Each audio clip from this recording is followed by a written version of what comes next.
So class 10-এর আজকে আমরা যে টেক্সটটা পড়বো সেটা লেসন 7, নাম হচ্ছে দ্য ক্যাট, আর লিখেছেন Andrew Barton Paterson.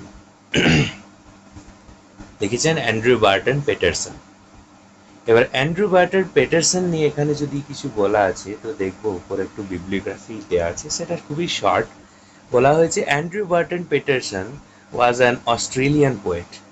Andrew Barton Paterson একজন অস্ট্রেলিয়ার লেখক ছিল, জার্নালিস্ট, খুব ভালো একজন সাংবাদিকও ছিলেন, অ্যান্ড অথার, এবং একজন কবি ছিলেন বা লেখক ছিলেন, হু রোট এক্সটেন্সিভলি অন অস্ট্রেলিয়ান লাইফ, যে বিশেষ করে বা মানে নিখুঁতভাবে বা আরও গভীরভাবে কি অস্ট্রেলিয়ার জীবনযাপন নিয়ে লিখেছে।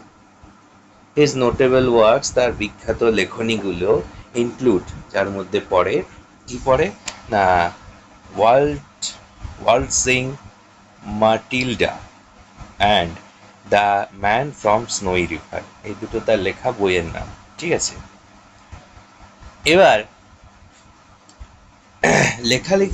লেখাটা পড়ার আগে আমি সিম্পলি একটি কথাই বলতে চাইব, যে যখন কোনো কবি বা যখন কোনো সাধারণ ব্যক্তি বা যখন কোনো মানে নর্মাল লোক যখন কোনো লেখালেখি কিছু করে, এই সবারই কিন্তু লেখার ধরন, লেখনের স্টাইল কিন্তু সবারই আলাদা হয়। সিম্পলি যদি আমি বলি, একজন সাধারণ ব্যক্তির কাছে যে লেখাটা সিম্পল সাধারণ হবে, সেটা একটা কবির কাছে আলাদা রকম হতে পারে। যদি আমি সিম্পলি একটি উদাহরণ বলি, যদি বলি আকাশ ঘিরে মেঘ করেছে, এটা সাধারণ লোকের একটা সাধারণ মানে কি কমেন্ট, কিন্তু এটাই যখন কবি বলবে, কবি এর মধ্যে অনেক poetic figure of speech add করে দেবে। হয়তো পারলে আকাশটাকে সে মানুষের সঙ্গে তুলনা করে দেবে, কিংবা আকাশটাকে সে হঠাৎ বলে উঠবে যে আকাশটাকে দুঃখ, আকাশ নিজের দুঃখ বেদনায় সে জর্জরিত হয়ে মুখ ফুলিয়ে গম্ভীর হয়ে বসে আছে, এরকমও বলে দিতে পারে। যদিও মেঘ করে থাকা আর আকাশ মুখ ফুলিয়ে বসে থাকা কনসেপ্টটা সিমিলার, ধারণাটা অনেকটা অবধি একই, কিন্তু আমার পয়েন্টটা হচ্ছে লেখনির ধরনটা কিন্তু দুজনের কাছে আলাদা।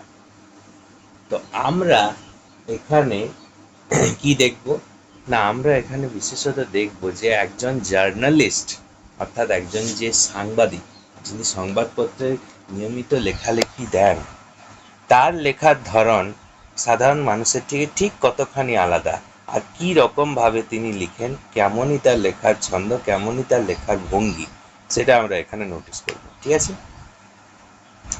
তো টেক্সটটা শুরু করছি। বলছে মোস্ট পিপল থিঙ্ক, বেশিরভাগ লোকই ভাবে, that the cat is an unintelligent animal, বেড়াল হচ্ছে একটা বোকা প্রাণী। ইন্টেলিজেন্ট মানে বুদ্ধিমান, যার বুদ্ধি আছে, আনইন্টেলিজেন্ট মানে যার বুদ্ধি নেই, বুদ্ধিহীন, বুদ্ধিহীনই বলা উচিত, বোকা বলতে পারো। The cat is an unintelligent animal, বেড়াল হচ্ছে একটা বুদ্ধিহীন প্রাণী। ফন্ড অফ, যার ঝোঁক আছে, যার মানে কি বলে প্রবল টান রয়েছে কিসের প্রতি, ইজ, আরাম, অ্যান্ড কেয়ারিং লিটিল, এবং খুব কম সে মানে কেয়ারিং লিটিল, কেয়ার করা মানে হচ্ছে কোনো জিনিস তোয়াক্কা করা, কোনো জিনিস তোয়াক্কা করে, লিটিল খুবই সামান্য, মানে খুব কমই সেই জিনিস গায়ে মাখে বা জিনিসটাকে কনসিডার করে, তোয়াক্কা করে। ফর এনিথিং, যে কোনো জিনিসের প্রতি, বাট কিন্তু মাইস অ্যান্ড মিল্ক, ইঁদুর এবং দুধ ছাড়া বাকি যে কোনো জিনিসকে সহজভাবে, আরামের চোখে, আর খুব কম নগণ্য মানে খুব নগণ্য নজরে দেখে, খুব বেশি তোয়াক্কা করে না, এটাই বলতে চাইল। বাট কিন্তু এ ক্যাট, একটা বেড়াল, হ্যাজ রিয়েলি মোর ক্যারেক্টার, একটা বেড়ালের কিন্তু অনেক বেশি চরিত্র আছে, দ্যান মোস্ট হিউম্যান বিংস, অন্যান্য আমাদের অন্যান্য বেশিরভাগ মানুষের চেয়ে, আমাদের মানে হচ্ছে দ্যান মোস্ট বেশিরভাগ হিউম্যান বিং, মানুষের চেয়ে একটি বেড়ালের অনেক বেশি চরিত্র আছে। এবার চরিত্র জিনিসটা কি? যদি বলি চরিত্র জিনিসটা রক্ত মাংস দিয়ে গড়া একটা মানুষ না। যদি আমি একটুকু ভালো রকমভাবে বোঝানোর চেষ্টা করি, মোবাইল ফোন আর মোবাইল ফোনের সিম কার্ডটা হচ্ছে চরিত্র। মোবাইল ফোন যে কোনো কোম্পানিরই হতে পারে, ঠিক তেমনি মানুষও রক্ত মাংস দিয়ে তৈরি একটা সিম্পল সাধারণ একটা বডি, দ্যাটস ইট। কিন্তু সেই বডির মধ্যে কীরকম তার অ্যাটিটিউড হবে, কীরকম তার বলার ভঙ্গি হবে, কীরকম তার আচরণ হবে, এই সব কিছুই কিন্তু ডিটেলসে বলা থাকে, ডিটেলসে ধরা থাকে একটা ক্যারেক্টারের মধ্যে। আর প্রতিটা মানুষই একের বেশি চরিত্র পালন করে আসে। যেমন একটা ছোট্ট উদাহরণ দিই চরিত্রের ব্যাপারটা নিয়ে যদি বলতে যাই, তো ধরো তোমরা সকলেই ছাত্র, তোমরা সকলেই পড়াশোনা করছো। যতক্ষণ তোমরা স্কুলের ক্লাসের মধ্যে 10টা থেকে 4টের মধ্যে স্কুলের এরিয়ার আশেপাশে থাকবে, ততক্ষণ তুমি একজন ছাত্রের চরিত্রে থাকো, ছাত্রের ভূমিকায় থাকো। যখনই স্কুল ছুটি হয়ে যায় তোমরা বাড়িতে ফিরে আসো, আর বাড়িতে ফিরে আসা মাত্রই তখন কিন্তু তোমাদের পরিচিতি ছাত্র নয়, তোমাদের পরিচিতি তুমি অমুক পরিবারের ছোট ছেলে বা অমুক পরিবারের ছোট মেয়ে, দ্যাটস ইট। যখনই জায়গা চেঞ্জ, যখনই লোকজন চেঞ্জ, তখনই কিন্তু তোমার চরিত্রও চেঞ্জ। স্কুলের মাঝে তুমি বন্ধুদের মাঝে একরকম চরিত্র ধারণ করো, আর হেড স্যার বা স্যার বা গুরুজনদের কাছে তুমি আরও এক রকমের চরিত্র ধারণ করে থাকো। এইগুলোকেই বলা হয় চরিত্র। আমরা যে জায়গা, যে পরিবেশে, আমরা যে কি বলবো ধারণা বা ধ্যান ধারণা, যে ব্যবহারটা আমরা দেখাই, সেটাই চরিত্র। ঠিক আছে? তো বলছি, একটা বেড়ালের মধ্যে সেই রকম চরিত্র অনেকগুলো দেখা যায়, যে চরিত্রগুলো সাধারণ মানুষের থেকে অনেক বেশি, এবং gets a great deal more satisfaction out of life, এবং পায় অনেকটা বেশি স্যাটিসফ্যাকশন, সন্তুষ্টি, আউট অফ লাইফ, জীবনের বাইরে এসে। পুরো জীবন শৈলীটা, জীবন এখানে জীবন নয়, জীবন সে জীবন পদ্ধতিটা, জীবন পদ্ধতির সাধারণ গতানুগতিক জীবন পদ্ধতির বাইরেও তারা অনেক বেশি সন্তুষ্ট থাকে, অনেক বেশি সন্তুষ্টি পায় এই হাজার রকম চরিত্র পালন করে। ঠিক আছে?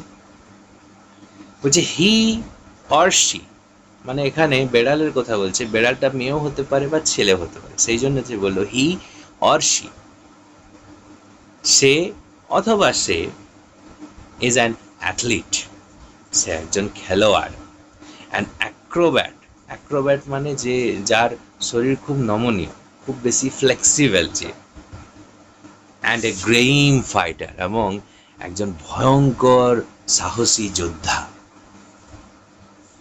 কে? বেড়াল।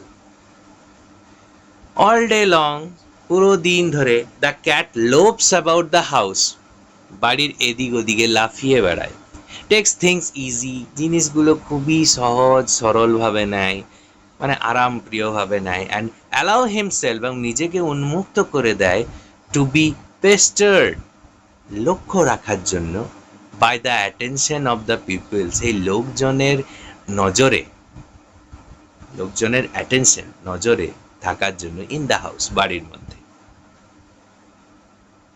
টু পাস দ্য টাইম, সময়টা পার করার জন্য, হি সামটাইমস, মাঝে মাঝে সে, ওয়াচেস এ মাউস হোল, একটা ইঁদুরের গর্তের দিকে তাকিয়ে থাকে, ফর অ্যান আওয়ার, 1 ঘন্টা ধরে, অর 2 অথবা 2 ঘন্টা ধরে, জাস্ট টু কিপ হিমসেলফ, নিজেকে রাখার জন্য। কি রাখার জন্য না? বলছে ফ্রম ডাইং অফ বোরডম, বিরক্তিতে বিরক্ত হওয়া থেকে এড়ানোর জন্য, বিরক্তি থেকে মরে যাওয়ার থেকে বা বিরক্তি থেকে বিরক্ত হয়ে যাওয়ার থেকে নিজেকে এড়াতে, বাঁচাতে, সে 1 থেকে 2 ঘন্টা মতন একটা ইঁদুরের গর্তের দিকে কেবল তাকিয়ে থাকে। আর কি করে না? সকলের নজরে থাকে, বাড়ির লোকজনের সকলের নজরে থাকার চেষ্টা করে। পিপল গেট দিস আইডিয়া, লোকজন এটা ধরেই নেয়, that this short of things, এই ধরনের জিনিসগুলোই is all that holds life for a cat, এই সমস্ত জিনিসগুলোই সব কিছুই যেটা একটা বেড়ালের জীবন পদ্ধতির মধ্যে পড়ে। But watch him at the shades of evening fall, কিন্তু তাকে একবার সন্ধে পড়ার পর দেখো, সন্ধ্যের ছায়াটা পড়ার পর দেখো, ইউ ক্যান সি, তুমি দেখতে পাবে the cat as he really was, তুমি সেই বেড়ালটাকে দেখতে হবে যেমনটা সে সত্যি হয়। কি হয়, নেক্সট ইউনিটে যাই তাহলে বুঝতে পারবো। When the family sit down to tea, যখন পরিবারের লোকজনেরা চা খেতে বসে সন্ধেবেলায়, দ্য ক্যাট, বেড়ালটা, পুটস ইন অ্যান অ্যাপিয়ারেন্স, এমন একটা ভান করে নেয়, to get his share. Puts in an appearance, নিজের একটা অ্যাপিয়ারেন্স, মানে এখানে ভান বলবো না, অ্যাপিয়ারেন্স মানে বলবো নিজের মানে কি বলবো, আবির্ভাব ঘটায়, নিজের একটা আবির্ভাব ঘটায়, টু গেট, পেতে, হিজ শেয়ার, তার ভাগের খাবারটা পেতে সে নিজেকে মানে আবির্ভূত করে তাদের সামনে। হি পার্স, PURRS, পার, পার মানে হচ্ছে সেই বেড়াল যে আওয়াজ করে, ডাক দেয়, সেটাকে পার বলছে। হি পার্স, সে ডাক দিচ্ছে, নয়েজলি, জোরে জোরে, অ্যান্ড রাব হিমসেলফ, এবং নিজেকে ঘষছে, against the leg of the family members, সেই বাড়ির, সেই ফ্যামিলির প্রত্যেকটা সদস্যের পায়ের কাছে সে নিজের গাটা ঘষে বেড়াচ্ছে, মানে কাছাকাছি ঘুরে বেড়াচ্ছে। If there is a guest, যদি সেখানে একজন অতিথি আসে, অ্যাট দ্য টেবিল, টেবিলে ওখানে যদি একটা অতিথি এসে বসে, the cat is particularly civil to him, বেড়ালটা বিশেষ করে তার প্রতি একটুকু কোমল থাকে, একটু নরম থাকে, বা বেশি দৃষ্টি আকর্ষণ করার চেষ্টা করে। বিকজ, কারণ দ্য গেস্ট, সেই অতিথিটা, ইজ লাইকলি, সম্ভবত, to have the best of what is offered, যা কিছু খেতে দেওয়া হয়েছে সেই মুহূর্তে পরিবারের দ্বারা অফার করা হয়েছে, তার সব থেকে ভালোটা, দ্য বেস্ট, সেটা সেই এখন পেয়ে আছে, কে, অতিথি। মানে সিম্পলি যদি বলছি, যখন সন্ধেবেলায় চা খেতে বসে পরিবারের লোক, তখন সে নিজেই চলে আসে যাতে তার ভাগের খাবারটা তাকে দিয়ে দেওয়া হয়। আর যদি খাবার টেবিলে একজন অতিথিকে দেখতে পায়, তাহলে বেড়ালটা তার প্রতি একটু নরম হয়। কেন না, বেড়ালটা বুঝে যায় যে সবচেয়ে ভালো খাবার এখন যদি কারো কাছে আছে, তো সেটা হচ্ছে কি, সেই অতিথিটার কাছে। সামটাইমস, মাঝে মাঝে, instead of giving him something to eat, বেড়ালটাকে মানে তাকে মানে বেড়ালটাকে কিছু খাবার খেতে দেওয়ার বদলে, ইনস্টেড মানে বদলে, কখনো কখনো সেই বিড়ালটাকে কিছু খেতে দেওয়ার বদলে, দ্য গেস্ট, সেই অতিথিটা, স্টুপ ডাউন, ঝুঁকে পড়ে, অ্যান্ড স্ট্রোকস দ্য ক্যাট, এবং বেড়ালটাকে হাত বোলায়, অ্যান্ড সেজ, এবং বলে, পোর পুসি, পো পুসি, বেচারা বেড়ালটা, বেচারা বেড়ালটা। The cat soon tires of that, বেড়ালটা শীঘ্রই এসব থেকে বিরক্তি বোধ করে। He puts up his claw, সে শীঘ্রই তার থাবাটা ওঠায়, অ্যান্ড কোয়েটলি, শান্তভাবে, বাট ফার্মলি, কিন্তু দৃঢ়ভাবে, rakes the guest in the leg, আঁচড় বসায় সেই অতিথির পাটাতে। আউ, সে দ্য গেস্ট, অতিথিটা আহ করে চিৎকার করে ওঠে। The cat stuck his claws into me, বেড়ালটা তার থাবা বসিয়ে দিল আমার আমার উপর।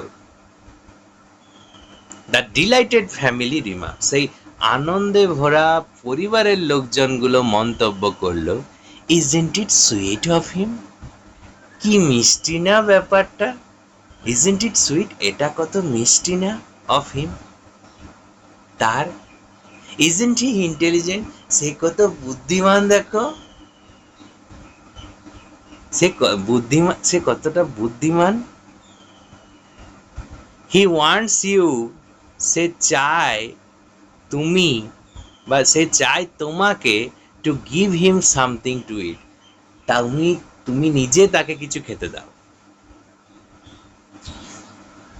The guest dare not, the guest dares do not do what he would like to do. সেই অতিথিটা কিছু করার আর সাহস দেখায় না যেটা সে করতে চাইছিল। Kick the cat out of the window, রাগে বেড়ালটাকে লাথি মেরে জানালার বাইরে ফেলে দেয়। সো সুতরাং উইথ টিয়ার্স অফ রেজ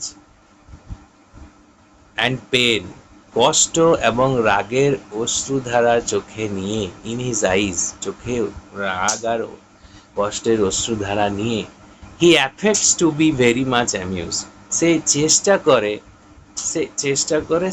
যেন খুব বেশি আনন্দ পেয়েছে।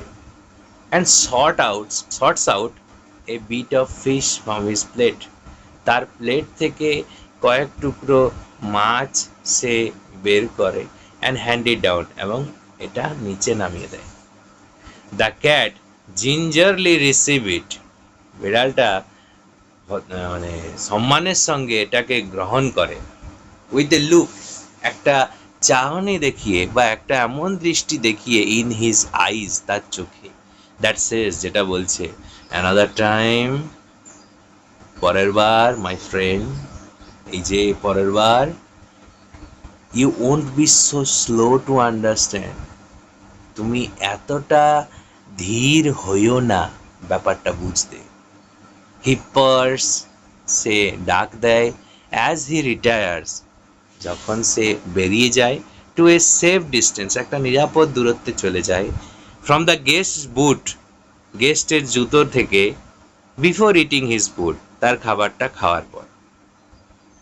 তো এখানে বেড়ালের একটা মানে ক্যারেক্টার আমাদের সামনে তুলে ধরার চেষ্টা করলো, যে বেড়াল সারাদিন এদিক ওদিক ঘুরে বেড়ায়, ইঁদুর গর্তে দেখে বেড়ায়, দুধ আর এইসব খেয়ে বেড়ায়, আরাম করে বেড়ায়, ঠিক, কিন্তু যখনই সন্ধে আসে সে কিন্তু আবার অ্যাক্টিভ হয়ে যায়। কেন না, সন্ধ্যের সময় যে ঘরের লোক চা খায়, তার কাছ থেকে তার একটা খাবারের টুকরো, তার যে খাবারের অংশ, শেয়ার শেয়ার ভাগ যেটা, সেটা তাকে আদায় করতে হবে।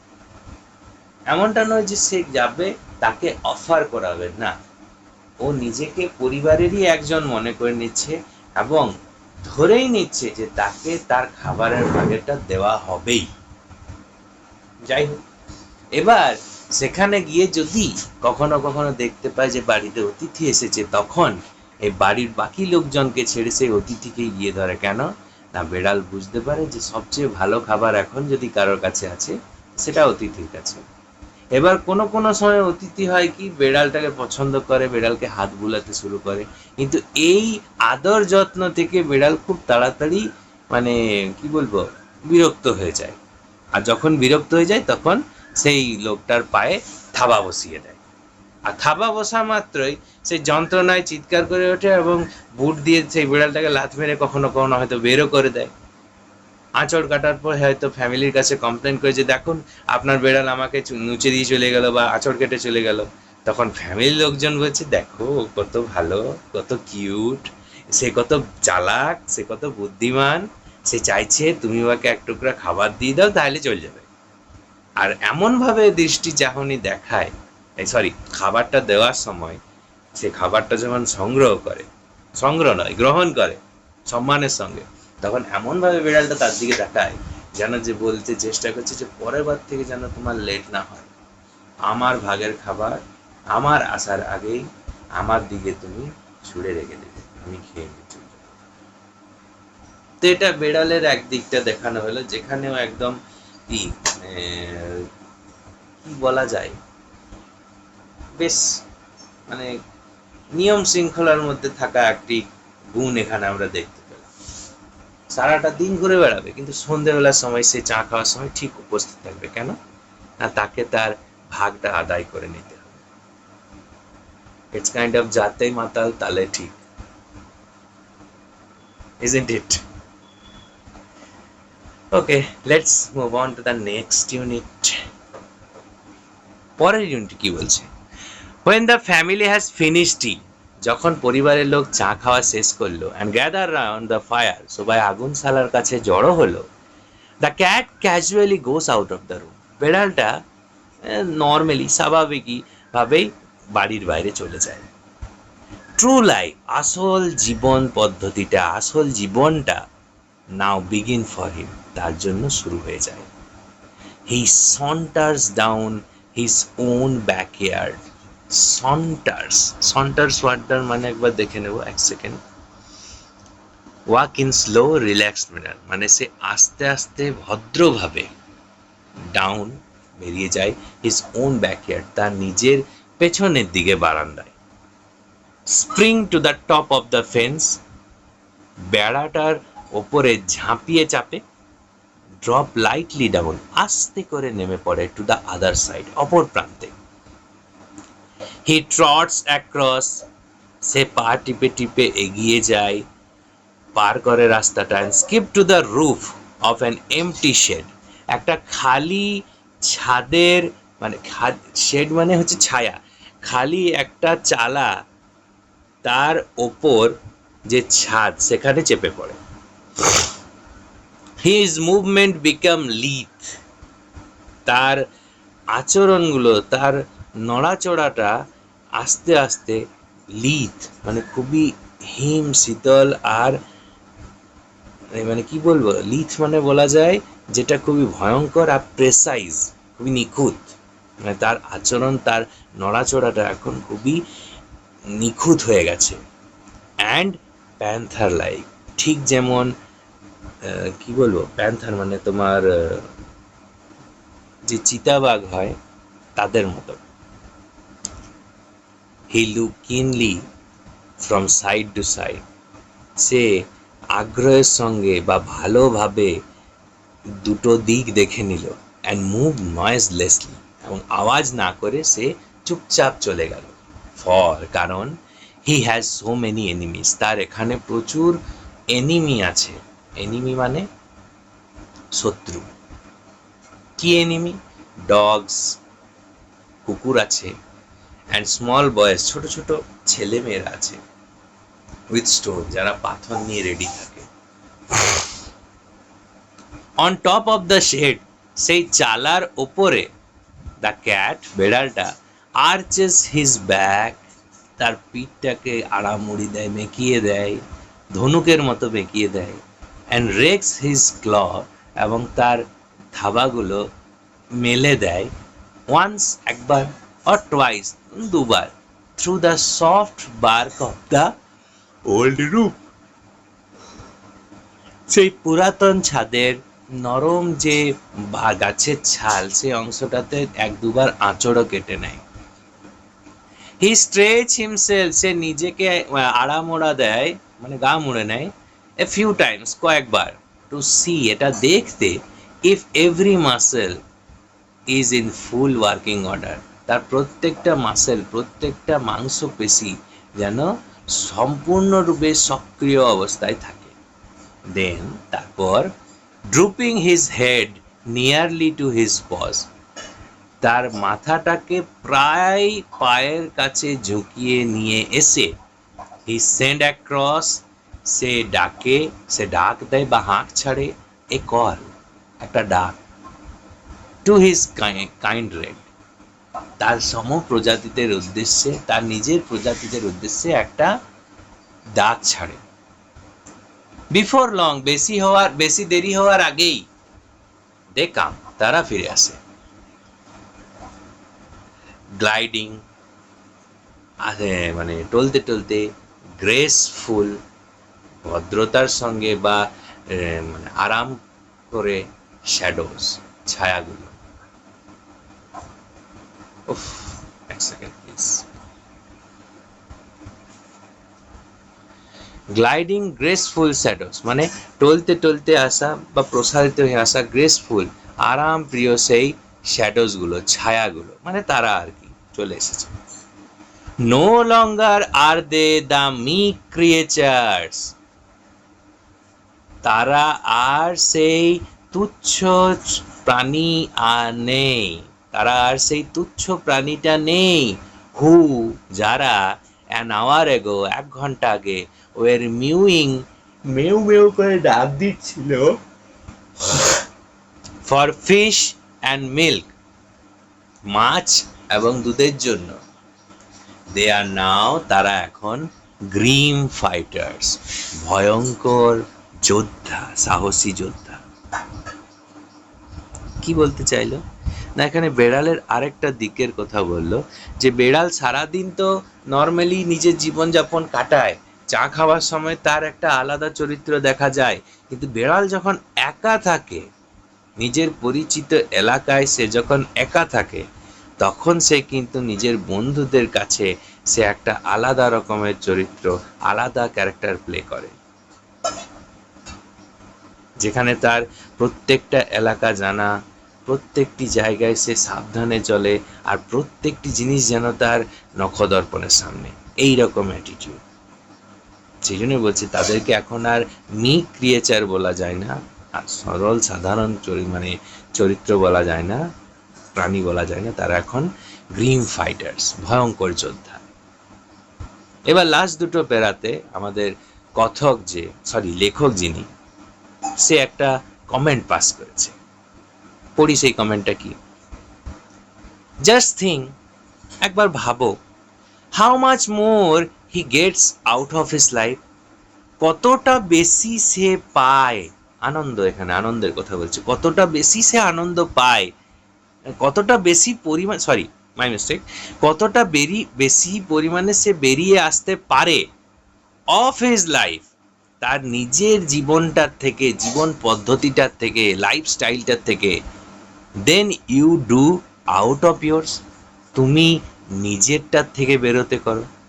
কি বলতে চাইলো না, বলতে চাইছে যে আমরা যে এত চরিত্র প্লে করার চেষ্টা করি, এত যে ক্যারেক্টার প্লে করি, স্কুলে অ্যাজ এ স্টুডেন্ট হিসাবে, বাড়িতে as a son or daughter হিসাবে, বন্ধুদের সামনে as a friend, as a best friend, as a buddy হিসাবে, এত যে ক্যারেক্টার আমরা প্লে করি, আমরা কতখানি সেই ক্যারেক্টারগুলোকে ভালোবাসি, আর কতখানি সেই ক্যারেক্টারগুলো সুইচ মানে কি বলছে, কতখানি সেই ক্যারেক্টার সুইচ করতে গেলে আমাদের কত কি মানে প্রবলেম ফেস করতে, বা আমরা কতটা এফোর্ট দিই, কিছুই না। যতটা এফোর্ট একটা বেড়াল দেয়, তার তুলনায় তো আমরা কিছুই দিই না।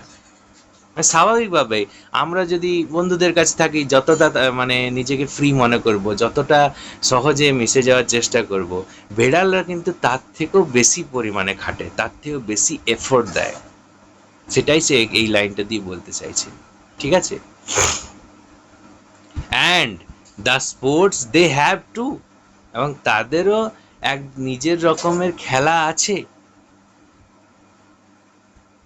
অ্যাজ দে গেট ওল্ডার, যখন তারা ধীরে ধীরে বড় হয়ে যায়, বড় বলতে এখানে বয়স্ক, ওল্ডার মানে এখানে বয়স্ক ধরা উচিত, কিন্তু এখানে ওল্ডার মানে এখানে সাইজের কথা বলছে, সাইজে যখন তারা বড় হয়ে যায়, অ্যাজ দে গেট ওল্ডার, যখন তারা সাইজে বড় হয়ে যায়, দে গো, তারা যায়, ইন ফর স্পোর্ট, খেলা করতে, খেলা করতে যায় কোথায়, টু দ্য সুন্দরবন ব্যাকইয়ার্ড, সুন্দরবনের বাগানে চলে যায়, পেছন দিকের বাগানে চলে যায়, কি জন্যে, খেলতে, শিকার করতে। মানে এখানে কাদের কথা বলছে, এখানে বাঘেদের কথা বলছে, মানে বলতে চাইছে বেড়াল যারা বাঘের মাসি, সাইজে ছোট, তারা এই রকম নিজের যে চরিত্রটা ধারণ করে, এই চরিত্রটা তারাও ধারণ করে যারা সুন্দরবনের পেছনে আছে, কেন, ওরাও বেড়ালেরই জাত। দিস ব্যাকইয়ার্ডস, এই বাগানগুলো, এই পেছনের ছোট বাগানগুলো, দ্যাট আর ডাল টু আস, যেটা আমাদের কাছে অতটা বেশি মজার নয়, সাধারণ, আর টু দেম, তাদের কাছেই হান্টিং গ্রাউন্ড, শিকারের জায়গা, হোয়ার, যেখানে they have more gallant adventure, তাদের আরও বিরাট দুঃসাহসিক অভিযান আছে, than King Arthur's knight ever had, রাজা আর্থারের নাইটের যুদ্ধের চেয়েও আরো অনেক সেরা সেরা যুদ্ধ আছে। ইট ইজ অলওয়েজ স্পোকেন, এটা সর্বদাই বলা হয় অ্যাজ এ রিপ্রোচ, একটা ব্লেম, রিপ্রোচ মানে এখানে ব্লেম বলা হয়েছে, মানে একটা নালিশ হিসাবে এটা সব সময় বলা হয় এগেনস্ট ক্যাট, বেড়ালদের বিরুদ্ধে, that they are more fond of their home, তারা বেশিরভাগই বেশি টান তাদের, বেশি ঝোঁক তাদের বাড়ির প্রতি, than of the people in it, বাড়ির ভেতরে যে লোকগুলো আছে তাদের চেয়ে বাড়ির প্রতি তাদের ঝোঁক টান সবসময় বেশি। ন্যাচারালি, সাধারণত, the cat doesn't like to leave his country, বেড়াল তার নিজের এলাকা ছেড়ে যেতে পছন্দ করে না। শুধু এলাকায় নয়, দ্য ল্যান্ড, সেই জমিটা, where all his friends are, যেখানে তার সমস্ত বন্ধুগুলো থাকে, and where he know every landmark, যেখানে তার জমির প্রত্যেকটা চিহ্নকে সে জানে, জমির চিহ্ন মানে প্রত্যেকটা এলাকাকে সে জানে। এক্সাইলড ইন এ নিউ ল্যান্ড, নতুন একটা জমিতে নির্বাসিত হওয়ার পর, এক্সাইল মানে নির্বাসিত হওয়া, মানে এক জায়গা থেকে অন্য জায়গায় স্থানান্তরিত হওয়া, নির্বাসিত হওয়ার পর he would have to learn a new geography, তাকে একটা নতুন ভূগোল নিয়ে জানতে হয়। সো সেই জন্য হোয়েন দ্য ফ্যামিলি মুভস, যখন পরিবারের লোকজন সরে যায়, দ্য ক্যাট, বেড়ালটা, ইফ অ্যালাউড, যদি অনুমতি দেওয়া হয়, will stay at the old house, সেই পুরনো বাড়িটাতেই রয়ে যায়, and attach himself to the new tenets, এবং নিজেকে নতুন বাড়ির সেই টেনেন্টস বা ভাড়াটিয়াদের সঙ্গে নিজেকে মানিয়ে নেয়।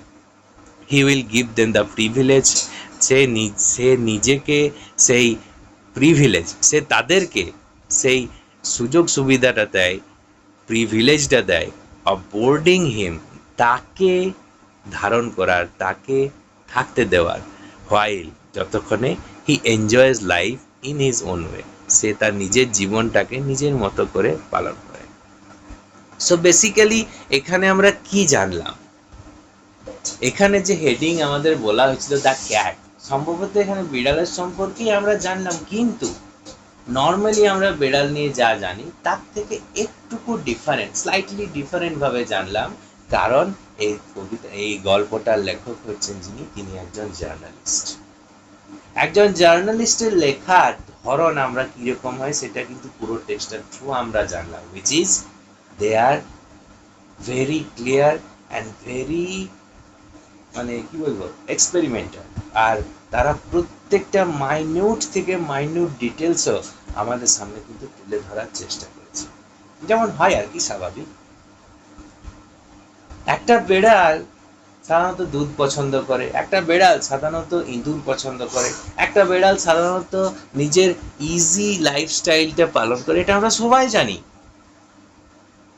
যেটা জানি না সেটা হচ্ছে বেড়াল একটা ইন্ট্রোভার্ট প্রাণী, যেটা লাস্ট দুটো প্যারা থেকে আমরা জানলাম। বেড়াল এতটাই ইন্ট্রোভার্ট, এতটাই সে ইন্ট্রোভার্ট কাদের বলা হয় সে নিয়ে বলি। ইন্ট্রোভার্ট হচ্ছে তারা যারা সমাজের সকলের সঙ্গে ভালোভাবে মিশতে পারে না, নিজেকে উন্মুক্ত খোলা পাতার মতো মেলে ধরতে পারে না, নিজেকে সংরক্ষিত রেখে দেয়, সবাই থেকে একটুকু আলাদা রেখে দেয়, those peoples are call introverts. আর ইন্ট্রোভার্টের উল্টো কি? এক্সট্রোভার্ট। ঠিক আছে, তো বেড়াল হচ্ছে ইন্ট্রোভার্ট প্রজাতির মধ্যে। কেন না, বেড়াল নিজের এলাকা, নিজের জায়গা, নিজের পরিচিত জায়গা, পরিচিত বন্ধুদের নিয়েই বসবাস করতে ভালোবাসে। বেড়ালদের এটা আসল পরিচিতি। বেড়াল নিজের জায়গাতে যখনই থাকে, সে জায়গাটা কখনো সে চেঞ্জ করে না। কেন না, নতুন জায়গা হলে তাকে নতুন ভূগোলটা জানতে হবে, নতুন ল্যান্ডমার্ক তৈরি করতে হবে, নতুন বন্ধু তৈরি করতে হবে। এই ভয়ে বেড়াল সাধারণত চুপচাপ হয়ে যায়, একটা যে জায়গা, সেই জায়গার মায়ায় সে আটকেই রয়েছে। তার ফলে কি হয়, বাড়ির লোকজন তো চেঞ্জ হতে থাকে, কিন্তু বেড়ালরা সেই বাড়িটাকে চেঞ্জ করতে পারে না। ঠিক আছে, সেই জন্য দেখবো একটা জায়গায় বলা হয়েছিল ইফ অ্যালাউড, যদি অনুমতি দেওয়া হয়, মানে অনেক সময় অনেক টেনেন্ট, ভাড়াটিয়া কিন্তু বেড়াল পছন্দ করে না, তারা তাড়িয়ে দেয়, তখন তাকে নতুন জায়গা খুঁজে নিতে হয়। Because of his from his recalled landmarks, তাকে একটা জায়গা খুঁজে নিতে হয়। কেন? তাকেও বাঁচতে হবে। ঠিক আছে, সিম্পলি দেখো, বেড়াল চাইলে ডাইরেক্ট মুখের সামনে এসে খাবার চাইতে পারতো, কিন্তু সে চাইতে পারছে না। কেন? They are introverts. বিড়াল চাইলে বাকি কুকুর বিড়াল তারপর সাধারণ ছেলেগুলো ছোট ছেলেগুলোর সঙ্গে বন্ধুত্ব করতে পারতো, কিন্তু করতে পারছে না। কেন? দে আর ইন্ট্রোভার্টস। এখানে যে বলছি মিক ক্রিয়েচার তারা সেজে থাকে, কারণ এছাড়া তাদের কাছে কোনো উপায় নেই, কারণ তারা ইন্ট্রোভার্ট। ঠিক আছে? So I end this session here. যদি কারো কোনো কোথাও প্রবলেম হয়, please let me know in the comment section, and I will try to reply you all always, as always I do. Till then, thank you and sayonara.